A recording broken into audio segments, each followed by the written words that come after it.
नमस्कार, जय भवानी दोस्तों। स्वागत है आपका फिर से आपके अपने YouTube चैनल एम्बिशन क्लासेस 2019 में। तो दोस्तों, जैसा कि हम अलग अलग टॉपिक पर अलग अलग चीज़ें डिस्कस कर रहे हैं अलग अलग क्लास से, तो आज भी हम लेके आए हैं दोस्तों क्लास 12 से, और चैप्टर का नेम होगा दोस्तों alcohol phenol ether.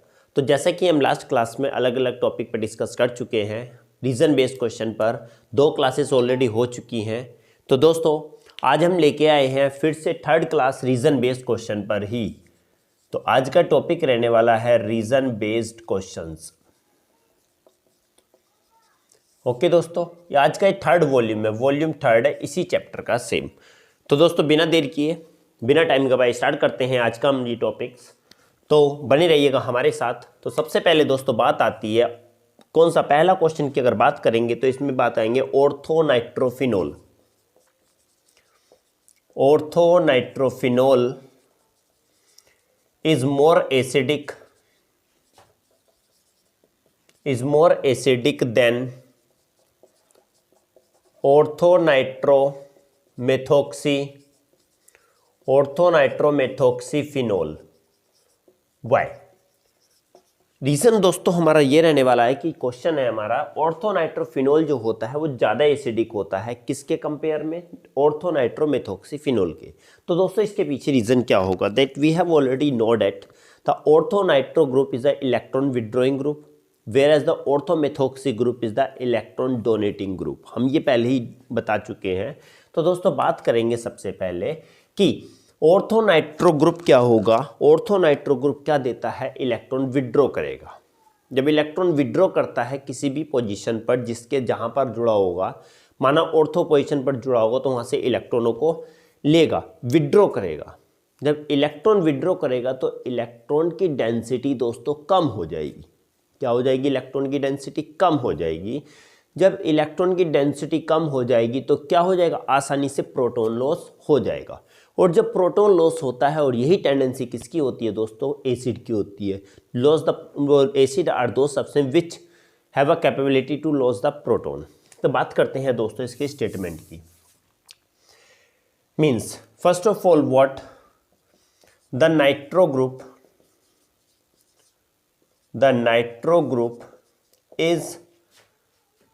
is an electron withdrawing group.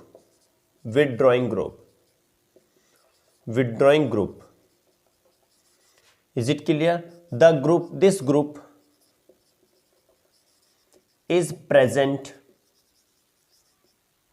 is present at the ortho position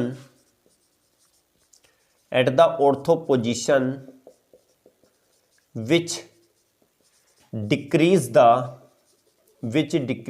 electron density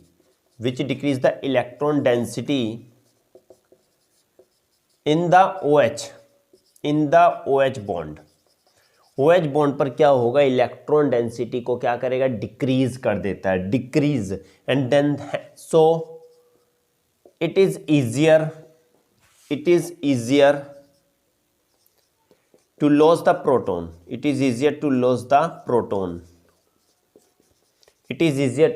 proton। Hence orthonitrophenol is more acidic, whereas the methoxy group is an electron donating group, which increases the electron density and decreases the losing tendency of proton, which shows the less acidity। तो दोस्तों समझ लेते हैं इसका क्या चीज़ है कि सबसे पहले दोस्तों बात की गई है कि ऑर्थोनाइट्रोफिनोल ज़्यादा एसिडिक होता है जबकि ऑर्थोमेथोक्सीफिनोल कम एसिडिक होता है। कि रीज़न क्या है? बात आती है कि nitro group electron withdrawing group होता है, इलेक्ट्रॉन विड्रॉ करेगा, जब विड्रॉ करेगा तो ऑर्थो पोजीशन से इलेक्ट्रॉन ले लेगा, और जब दोस्तों ऑर्थो पोजीशन से इलेक्ट्रॉन ले लेगा तो उस कंडीशन में हमारी क्या बात आएगी? अगर बात करेंगे ऑर्थो पोजीशन में इलेक्ट्रॉन ले लेगा तो वहाँ पर इलेक्ट्रॉन डेंसिटी ऑर्थो पोजीशन पर कम हो जाएगी, डिक्रीज हो जाएगी। जब इलेक्ट्रॉन डेंसिटी कम हो जाएगी तो प्रोटॉन आसानी से क्या हो जाएंगे? लॉस हो जाएंगे। ध्यान रखना, जहाँ पर इलेक्ट्रॉन डेंसिटी बढ़ जाती है प्रोटॉन की टेंडेंसी कम हो जाती है लॉस करने की। इलेक्ट्रॉन डेंसिटी घटेगी तो प्रोटॉन की बढ़ जाती है। Both are opposite to each other, electron and proton. तो जब इलेक्ट्रॉन डेंसिटी घटेगी तो इससे इलेक्ट्रॉन डेंसिटी क्या होती है? OH बॉन्ड के बीच में इलेक्ट्रॉन डेंसिटी घट जाती है, जिससे कि ज़्यादा इसकी प्रोटॉन के लॉस करने की टेंडेंसी बढ़ जाएगी और ऑर्थोनाइट्रोफिनोल ज़्यादा एसिडिक हो जाएगा। सेकंड बात आती है कि मेथोक्सी ग्रुप क्या होता है? इलेक्ट्रॉन डोनेटिंग ग्रुप होगा, वो डोनेट करेगा, देगा वो ऑर्थो पोजीशन पर इलेक्ट्रॉन देगा, जिससे इलेक्ट्रॉन डेंसिटी बढ़ जाती है and decrease the losing tendency of proton. Proton की टेंडेंसी लॉस करने की टेंडेंसी घट जाती है, डिक्रीज हो जाती है। तो इस कंडीशन में क्या कहेंगे कि वो कैसा हो जाएगा? लेस एसिडिक हो जाएगा। दोस्तों आई होप कि समझ में आया होगा। सेकंड अगर बात करते हैं सेकंड की, सेकंड क्या होता है दोस्तों? OH group. This is the second question. OH group attached to a carbon or benzene ring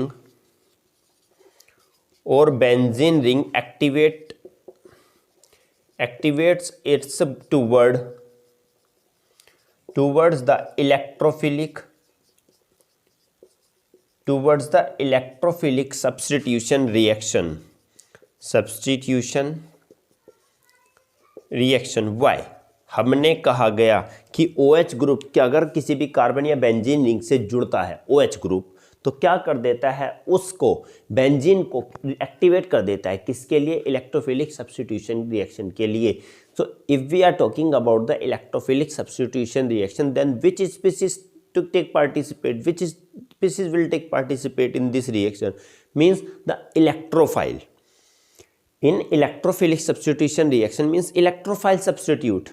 Electrophile carry a positive charge. So first of all, benzene rings, what to do or what will happen with the OH groups when it attaches with the benzene rings? Then what? First of all, this one you have to write the same as from here to here. Then now, because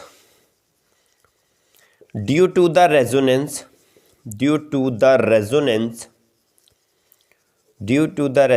comma, the electron density increases.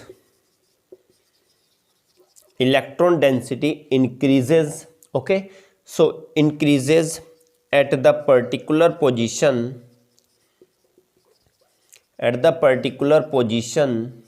of benzene rings,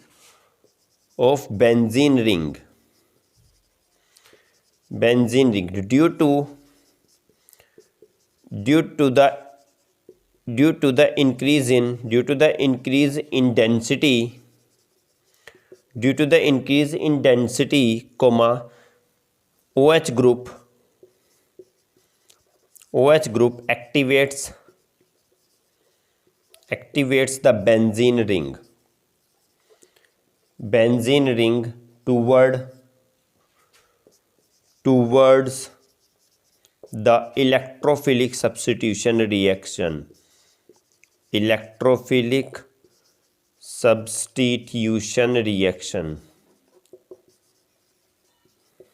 okay तो दोस्तों देख लेते हैं एक बार, simple सा है कि OH group अगर बेंजीन रिंग के साथ जुड़ता है, किसी कार्बन के साथ जुड़ता है एक्टिवेट, वो क्या करेगा? जुड़ने के बाद उसको एक्टिवेट कर देता है किसके टूवर्ड में? इलेक्ट्रोफिलिक सब्स्टिट्यूशन के टूवर्ड में। Because OH groups increase the electron density at the particular position of the benzene ring. जब इलेक्ट्रॉन डेंसिटी क्या होता है? Because due to the resonance की वजह से इलेक्ट्रॉन डेंसिटी बढ़ जाती है किसी भी पर्टिकुलर पोजीशन पर बेंजीन रिंग के। तो इस कंडीशन में क्या होता है कि जब इलेक्ट्रॉन डेंसिटी बढ़ेगी तो OH ग्रुप उसी वजह से क्या कर देता है, उसको एक्टिवेट कर देता है, किसी भी रिंग को इलेक्ट्रोफिलिक सब्स्टिट्यूशन के लिए क्या कर देता है, उसको एक्टिवेट कर देता है। चाहो तो दोस्तों आप इसका स्क्रीनशॉट भी ले सकते हैं।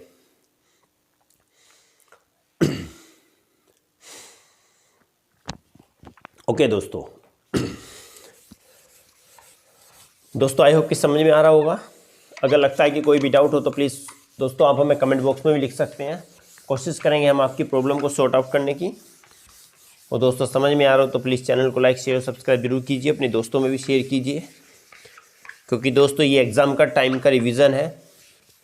आप चाहो तो इसके आप PDF कंप्यूटराइज PDF भी ले सकते हैं, क्योंकि हमारा ये आपके लिए ऑफर्स है कि हमारे फर्स्ट जो होंगे अब से फर्स्ट सब्सक्राइबर्स को हम फुल नोट्स कंप्यूटराइज उनको सेंड करेंगे। ओके, तो दोस्तों आप हमें सब्सक्राइब करके computerize free of cost computerize notes भी ले सकते हैं। ओके, तो दोस्तों बात करते हैं थर्ड क्वेश्चन पर।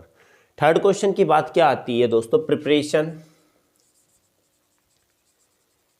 Preparation of ether bye dehydration, bye acid dehydration, bye acid dehydration,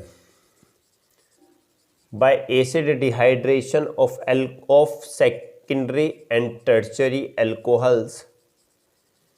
alcohols is not suitable method. Why?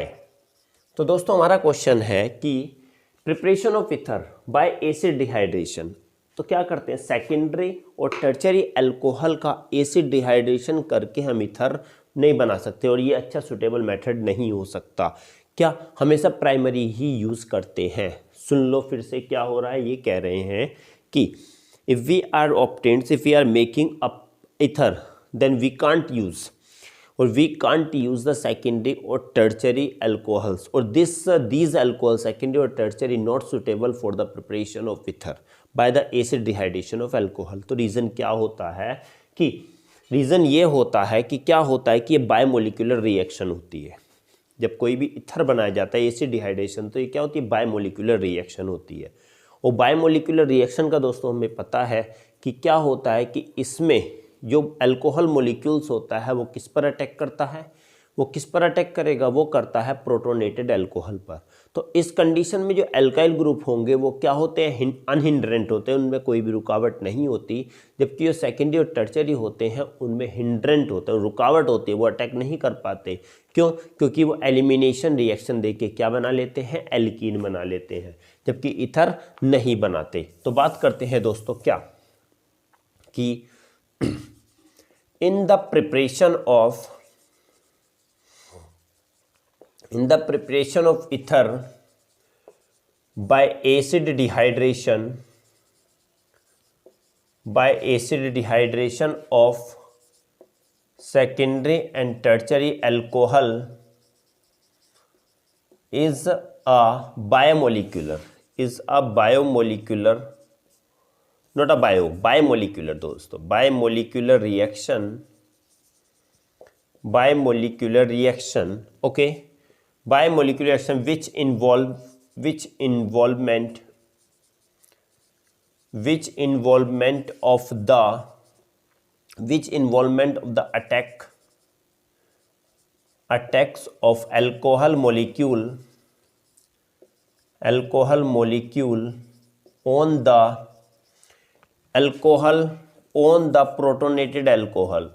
protonated alcohol, full stop। in this method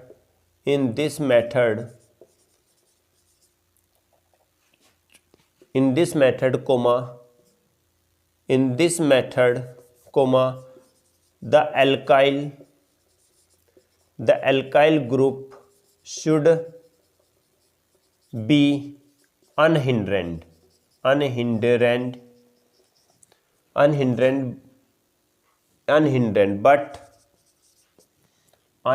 but secondary and tertiary alcohols is hindered okay, is hindered, is it clear? क्या होता है कि दोस्तों ether के preparation में जब secondary और tertiary alcohol का एसिड डिहाइड्रेशन नहीं कराया जाता है, sorry, in the acid dehydration, no need to write this one. Acid dehydration is a what is a biomolecular reaction होती है जिसमें किसका इन्वॉल्वमेंट होता है? Alcohol molecule alcohol protonated alcohol पर अटैक करता है। ओके, तो इस मेथड में क्या बात होगी कि अल्काइल ग्रुप तो अनहिंड्रेंड रहेगा, जबकि सिंगल प्राइमरी ग्रुप जो होगा वो क्या रहेगा? अनहिंड्रेंड होगा, जबकि सेकेंडरी और टर्शियरी अल्कोहल्स क्या होते हैं? हिंड्रेंड होते हैं, because secondary and tertiary alcohols undergoes elimination reaction which forms alkene but not ether। Okay, तो दोस्तों इस कंडीशन में क्या होगा? अल्काइल ग्रुप पर कोई भी इफेक्ट नहीं पड़ता, अनहिंड्रेंड होता है, जबकि सेकेंडरी और टर्शियरी अल्कोहल्स हिंड्रेंड होते हैं, उन पर रुकावट पैदा करता है। क्यों? क्योंकि सेकेंडरी और टर्शियरी अल्कोहल्स एलिमिनेशन रिएक्शन में अंडरगोज करते, पार्टिसिपेट करती हैं और क्या बना लेती हैं? एल्कीन, जबकि ईथर नहीं बनाती। ओके, आई होप कि दोस्तों ये समझ में आया होगा। सिंपल सा है, थोड़ा सा दोस्तों माइंड तो लगाना होगा, because actually you are now still you are studying in class 12। So ये क्लास 12 के लिए तो दोस्तों पढ़ना होगा। ओके, बात आती है दोस्तों नेक्स्ट रीजन बेस्ड क्वेश्चन की। The alkoxy group activates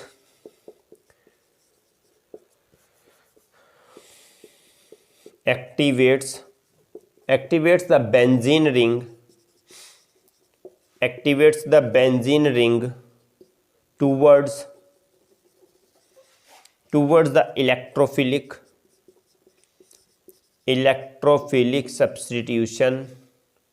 substitution in aryl ether। Why?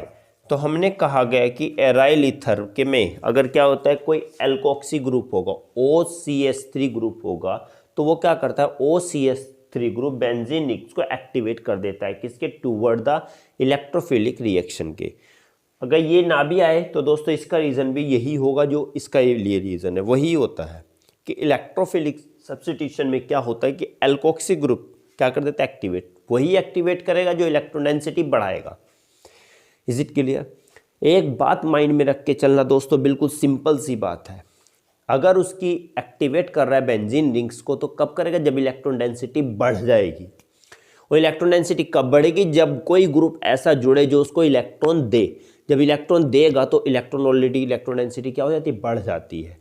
तो इलेक्ट्रॉन जो देता है वो क्या कहलाता है? Electron donating group. और तो हम कहेंगे कि क्या होता है? एल्कोक्सी ग्रुप क्या होगा? इलेक्ट्रॉन डोनेटिंग ग्रुप होगा, जो इलेक्ट्रॉन डेंसिटी बढ़ा देगा। इलेक्ट्रॉन डेंसिटी बढ़ने पर ही क्या हो जाती है? बेंजीन रिंग्स पर क्या हो जाती है? इलेक्ट्रॉन डेंसिटी बढ़ जाएगी और उसको एक्टिवेट कर देता है इलेक्ट्रोफिलिक सब्स्टिट्यूशन के लिए। तो सिंपल सी बात है, due to the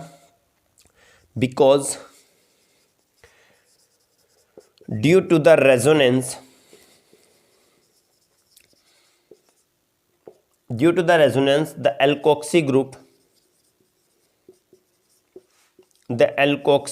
increases the electron density at the benzene ring,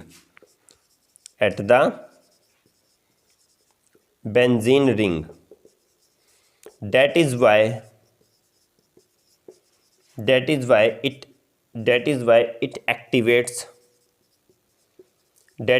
it activates the benzene ring towards the electrophilic substitution reaction in aryl ether. तो दोस्तों ये इसका रीज़न हो गया, क्योंकि वही है कि रेजोनेंस की वजह से एल्कोक्सी ग्रुप क्या करते हैं? इलेक्ट्रॉन डेंसिटी बढ़ा देता है, क्योंकि इलेक्ट्रॉन डोनेटिंग ग्रुप होता है। जब इलेक्ट्रॉन डेंसिटी बढ़ जाती है तो उससे वो भी क्या कर देता है? बेंजीन रिंग्स को एक्टिवेट कर देता है toward the electrophilic substitution reaction in aryl ether. Aryl ether ना भी दिया हो तब भी इसका रीज़न यही रहने वाला है। चाहो तो दोस्तों आप स्क्रीनशॉट भी ले सकते हैं।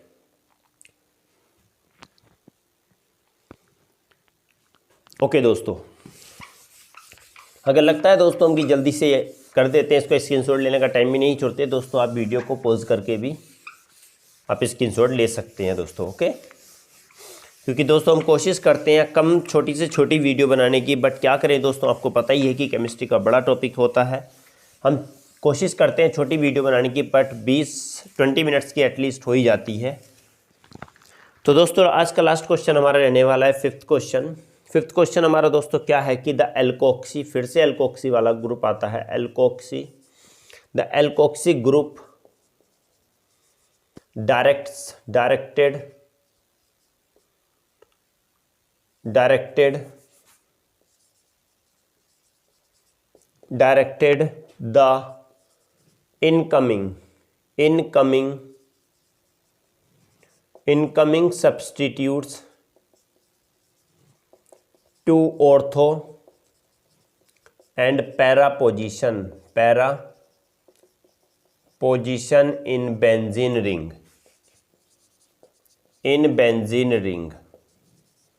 why, और benzene rings in aryl ether, why. तो दोस्तों इसके पीछे रीज़न क्या है?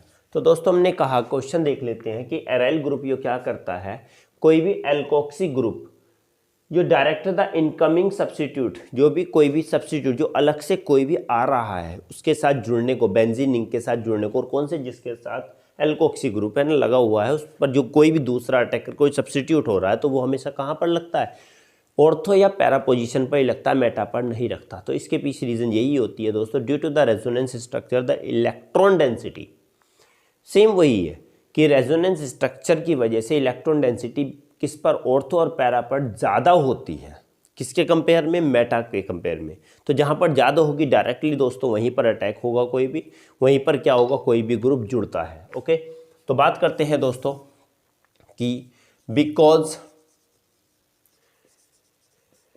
Due to the resonance structure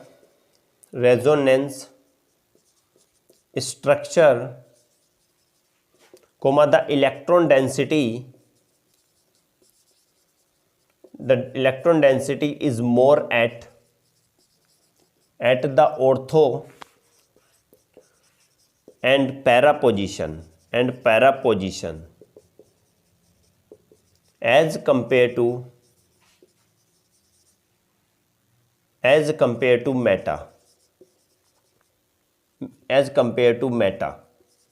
Meta position. Okay, यही रीज़न होता है कि दोस्तों रेजोनेंस स्ट्रक्चर की वजह से इलेक्ट्रॉन डेंसिटी क्या होती है, ज़्यादा होती है ऑर्थो और पैरा पर, किसके कंपेयर, मेटा पोजीशन के कंपेयर पर। So that is why the incoming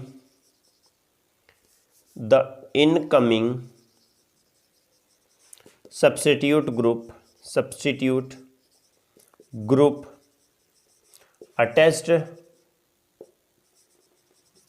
attached at ortho and para position।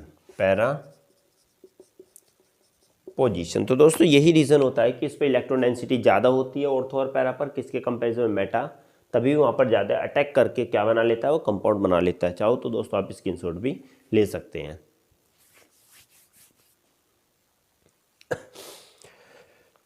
Okay दोस्तों, आई होप कि आपको समझ में आया होगा, अच्छा लगा होगा आज की क्लास। अगर दोस्तों कोई भी डाउट लगता है तो आप हमें कमेंट बॉक्स में भी लिख सकते हैं।